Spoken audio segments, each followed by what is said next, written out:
ঢাকায় আজ আকাশ আংশিক মেঘলা থাকতে পারে। একই সঙ্গে দিনের তাপমাত্রা সামান্য বাড়তে পারে, তবে আবহাওয়া প্রধানত শুষ্ক থাকতে পারে। এ সময় হালকা থেকে মাঝারি কুয়াশা পড়ার সম্ভাবনাও রয়েছে।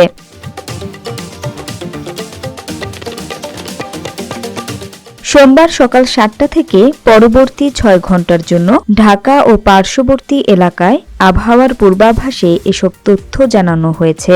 আবহাওয়া অধিদপ্তরের পূর্বাভাস অনুযায়ী উত্তর বা উত্তর পশ্চিম দিক থেকে ঘণ্টায় ৫ থেকে ১০ কিলোমিটার বেগে বাতাস প্রবাহিত হতে পারে। দিনের তাপমাত্রা সামান্য বাড়তে পারে বলেও জানানো হয়েছে। পূর্বাভাসে আরও জানানো হয়েছে, আজ সকাল ৬টায় ঢাকার তাপমাত্রা রেকর্ড করা হয়েছে ১৪.৬ ডিগ্রি সেলসিয়াস এবং একই সময়ে বাতাসের আর্দ্রতা ছিল ৯৩%। গতকাল ঢাকায় সর্বোচ্চ তাপমাত্রা ছিল ২৩.০ ডিগ্রি সেলসিয়াস। আজকের সর্বনিম্ন তাপমাত্রা রেকর্ড করা হয়েছে ১৪.৩ ডিগ্রি সেলসিয়াস।